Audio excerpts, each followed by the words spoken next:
2 سال پہلے جب میرے شوہر اس دنیا سے گئے تو میری دنیا جیسے ایک دم رک گئی تھی۔ 4 بچے میرے سامنے تھے، ان کی پرورش، تعلیم سب باپ کے بغیر کیسے ہوتا۔ میں تو بہت کمزور عورت تھی، مجھے کوئی ہنر نہیں آتا۔ یہ تو شکر تھا کہ گھر ہمارا اپنا تھا، جس میں ہر دیوار پر میرے شوہر کی یادیں بسی ہوئی تھی۔ لوگ کہتے ہیں کہ وقت سب کچھ ٹھیک کر دیتا ہے، مگر مجھے لگتا ہے کہ وقت صرف انسان کو جینے کی عادت ڈالتا ہے۔ دکھ ویسا ہی رہتا ہے، بس ہم اسے چھپانا سیکھ جاتے ہیں۔ میرے شوہر کے جانے کے بعد اگر کسی نے میرا سہارا دیا تو وہ میرا بھائی تھا۔ وہ ہر ماہ اپنی حیثیت کے مطابق راشن لے کر آتا، کبھی آٹا، کبھی چاول، کبھی بچوں کے لیے کپڑے، اور خاص طور پر رمضان میں تو وہ ہمیشہ عید ہی دیتا تھا تاکہ میرے بچے عید پر خوش ہو سکیں۔ میں اکثر دل ہی دل میں اللہ کا شکر ادا کرتی تھی کہ مجھے ایسا بھائی ملا، اور میری بھابھی بھی بظاہر اچھی تھی، وہ کبھی میرے سامنے کوئی سخت بات نہیں کرتی تھی۔ میں لوگوں کی باتیں سنتی تھی کہ آج کل کی بھابیاں نند کو برداشت نہیں کرتی، خاص طور پر اگر وہ بیوہ ہو تو، مگر میں تو خود کو خوش نصیب سمجھتی تھی کہ میرے ساتھ ایسا نہیں ہے۔ میرے گھر 2 کمروں کا تھا، مگر اچھی جگہ پر تھا، پکا بنا ہوا، صاف ستھرا، اور یہی میری سب سے بڑی جمع پونجی تھی، میرے شوہر کی آخری نشانی تھی۔ میں نے کبھی سوچا بھی نہیں تھا کہ ایک دن یہی گھر میری آزمائش بن جائے گا۔ رمضان کا مہینہ چل رہا تھا اور ہمیشہ کی طرح میں اپنے بھائی کے آنے کا انتظار کر رہی تھی، مگر اس بار وہ نہیں آیا۔ نہ راشن آیا، نہ کوئی پیغام۔ میں نے خود کو تسلی دی کہ شاید مصروف ہوگا، مگر جیسے جیسے دن گزرتے گئے میرا دل بے چین ہونے لگا۔ بچوں کی نظریں مجھ پر تھیں اور میں ان کی آنکھوں میں سوال پڑھ سکتی تھی۔ چاند رات ہوئی تو میں نے ہمت کی اور خود ہی بھائی کے گھر جانے کا فیصلہ کیا۔ میں نے بچوں کو ساتھ لیا اور دل کو مضبوط کر کے اس کے دروازے تک پہنچ گئی، مگر جیسے ہی میں دروازے کے قریب پہنچی، اندر سے آنے والی آوازوں نے مجھے روک لیا۔ وہ میری بھابھی کی آواز تھی جو کہہ رہی تھی کہ آخر کب تک آسیہ کو یہاں لاؤ گے، کب وہ اپنا گھر خالی کرے گی۔ میرے دل کی دھڑکن تیز ہو گئی۔ میں نے غور سے سنا تو میرے بھائی کی آواز آئی، وہ کہہ رہا تھا، میں نے اسے کئی بار کہا ہے کہ بچوں کے ساتھ یہاں آ جائے، مگر وہ نہیں مانتی۔ شوہر کی یادیں ہیں اس گھر میں، اب اس کے خرچے اٹھا اٹھا کر تھک گیا ہوں۔ اس بار نہ راشن دوں گا، نہ عیدی، اور کچھ مہینے تک اس کے پاس نہیں جاؤں گا تاکہ وہ خود مجبور ہو کر یہاں آئے، اور پھر میں اسے یہیں رکھ لوں گا اور اس کا گھر بیچ کر کاروبار شروع کر لوں گا۔ گھر اچھی جگہ ہے، کم از کم 40-50 لاکھ تو ہوگا۔ یہ الفاظ میرے کانوں میں زہر کی طرح گھل گئے۔ میرے ہاتھ کانپنے لگے، آنکھوں سے آنسو بہنے لگے، مگر میں نے آواز تک نہ نکالی۔ میرے بچے میرے ساتھ کھڑے تھے، مگر انہیں کچھ سمجھ نہیں آ رہا تھا۔ میں خاموشی سے وہاں سے پلٹ آئی، میرے قدم لڑکھڑا گئے تھے، مگر میں نے خود کو سنبھالا اور گھر واپس آ گئی۔ گھر پہنچ کر بچوں نے کچھ خاص محسوس نہیں کیا، مگر میرا 12 سالہ بیٹا میری آنکھوں کو دیکھ کر سمجھ گیا تھا۔ وہ میرے پاس آیا اور کہنے لگا، امی، ہم ماموں کو اپنا گھر نہیں دیں گے، اگر گھر چلا گیا تو ہم کہاں جائیں گے، آپ ان سے کچھ نہ لینا۔ میں نے اس سے گلے لگایا اور اسی لمحے میں نے فیصلہ کر لیا کہ اب میں کسی کے سہارے نہیں رہوں گی، چاہے کچھ بھی ہو جائے۔ اگلے دن میں نے اپنی سونے کی چوڑیاں نکالی جو میری ماں نے مجھے دی تھی، وہ میری آخری جمع پونجی تھی۔ انہیں بیچتے وقت میرا دل رو رہا تھا، مگر میں نے آنسو روک لیے کیونکہ اب یہ آنسو میرے بچوں کے مستقبل کے سامنے کچھ بھی نہیں تھے۔ میں نے وہ پیسے لے کر اپنے گھر کی چھت پر ایک چھوٹا سا کمرہ بنوانا شروع کیا، اس کے ساتھ ایک چھوٹا سا کچن اور واش روم بھی بنوایا تاکہ اسے کرائے پر دیا جا سکے۔ کام آسان نہیں تھا، مزدوروں کے نخرے، پیسوں کی تنگی اور لوگوں کی باتیں، سب کچھ برداشت کرنا پڑا، مگر میں نے ہمت نہیں ہاری۔ کچھ ہی ہفتوں میں کمرہ تیار ہو گیا اور اللہ نے کرم کیا کہ مجھے ایک کرایہ دار بھی مل گیا۔ اس نے کچھ ایڈوانس دیا جو میرے لیے کسی خزانے سے کم نہیں تھے۔ میں نے وہ پیسے سنبھال کر رکھے اور سوچنے لگی کہ اب آگے کیا کرنا ہے۔ میں نے فیصلہ کیا کہ گھر کے دوسرے کمرے میں ایک چھوٹی سی دکان کھولوں گی۔ میں نے ہول سیل مارکیٹ سے کچھ راشن اور روزمرہ کی چیزیں خریدیں اور اپنے بیٹے کے ساتھ مل کر دکان شروع کر دی۔ شروع میں ڈر لگ رہا تھا کہ پتہ نہیں چلے گی بھی یا نہیں، مگر آہستہ آہستہ گاہک آنے لگے۔ محلے کی عورتیں چھوٹی موٹی چیزیں لینے آ گئی اور یوں ہمارا گزارا ہونے لگا۔ میرا بیٹا بھی ذمہ داری سیکھنے لگا، وہ اسکول کے بعد دکان سنبھالتا اور میں گھر کے کام کرتی۔ وقت گزرتا گیا اور ہم نے اپنے حالات کو خود بہتر بنانا شروع کر دیا۔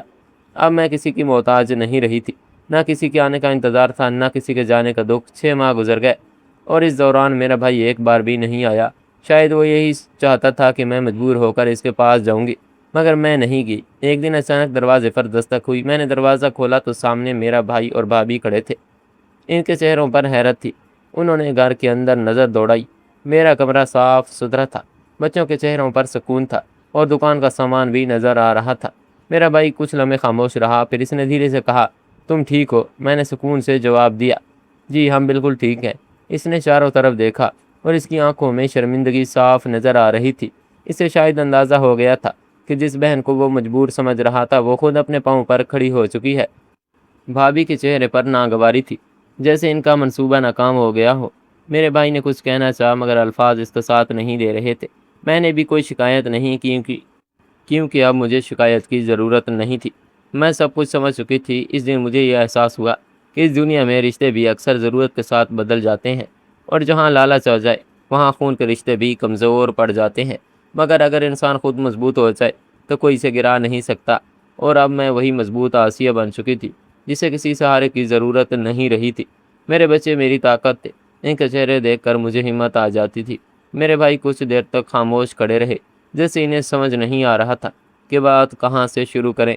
میرے بچے اپنے اپنے کام میں لگے ہوئے تھے۔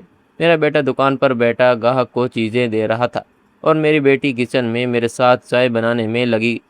میں نے بھابھی کو اور بھائی کو بیٹھنے کا کہا، مگر وہ ایسے بیٹھی جیسے دل پر بوجھ ہو۔ اس کی نظریں بار بار گھر کے کونے کونے پر جا رہی تھی، شاید وہی پرانا گھر ڈھونڈ رہی تھی جہاں ایک مجبور بیوہ رہتی تھی، مگر اب سب کچھ بدل چکا تھا۔ بھائی نے آہستہ سے کہا، آسیہ میں تم سے بات کرنا چاہتا ہوں۔ میں نے سادہ لہجے میں کہا، جی کریں۔ وہ کچھ لمحے رکا، پھر بولا، میں تمہارے پاس نہیں آ سکا، مصروفیات تھی۔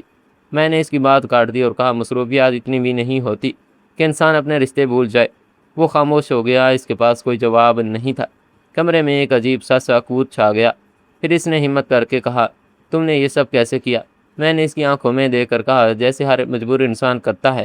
خود پر بھروسہ کر کے اس نے سر جھکا لیا۔ بھابھی بھی اچانک بول پڑی اور کہنے لگی، اچھا ہے تم نے خود کو سنبھال لیا، ورنہ ہم تو پریشان ہی رہتے تھے۔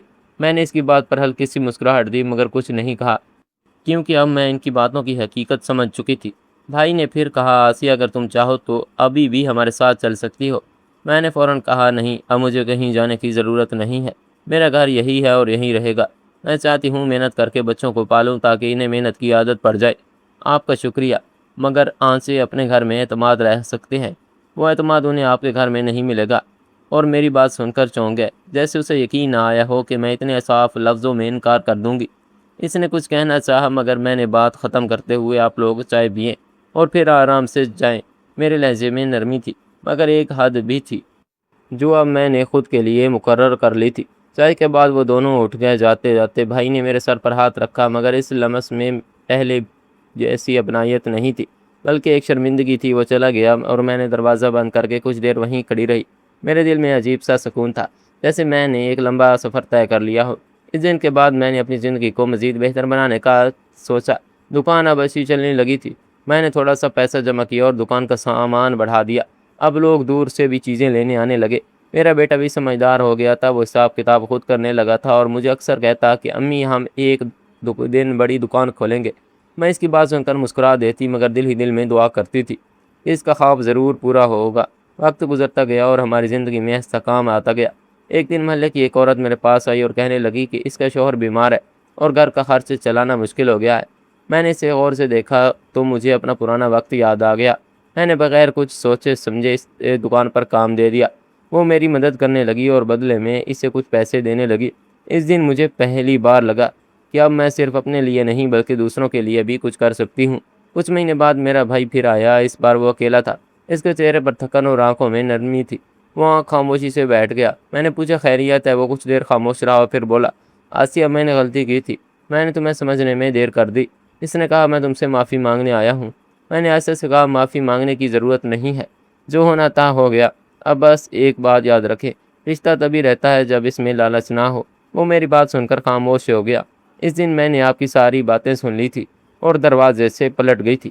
میں نہیں چاہتی تھی میرا بھائی یتیموں کا حق کھائے اور گناہ کا مرتکب ہو۔ اس کی آنکھوں سے آنسو نکل آئے۔ اس نے کہا، مجھے تم پر فخر ہے۔ میں نے ہلکی سی مسکراہٹ کے ساتھ کہا، بس یہی کافی ہے۔ اس دن کے بعد وہ کبھی کبھار آتا مگر اب اس کے آنے میں کوئی مطلب نہیں ہوتا۔ نہ وہ کچھ دیتا نہ وہ کچھ لیتی، بس ایک رشتہ رہ گیا تھا جو اب عزت پر قائم تھا۔ میرے بچے بڑے ہو رہے تھے، ان کی تعلیم بھی اچھی چل رہی تھی اور میں ہر دن شکر ادا کرتی کہ اللہ نے مجھے وقت پر سچ دکھا دیا۔ اگر میں اس دن وہ باتیں نہ سنتی تو شاید آج بھی کسی کے سہارے پر بیٹھی ہوتی اور اپنا گھر بھی کھو چکی ہوتی اور عزت بھی، کیونکہ بھابھی اور بھائی جب میرا گھر ہڑپ کر لیتے تو مجھے یقین ہے وہ آنکھیں پھیر لیتے۔ اب جب میں اپنی چھت پر کھڑی ہو کر اپنے گھر کو دیکھتی ہوں تو مجھے فخر ہوتا ہے کہ یہ سب میں نے اپنے بچوں کے لیے بچایا ہے۔ اور اس دنیا میں یہی سچ ہے کہ بغیر لالچ کے رشتے بہت کم ہیں مگر جو انسان خود مضبوط ہو جائے اسے پھر کسی سہارے کی ضرورت نہیں رہتی۔ سبسکرائب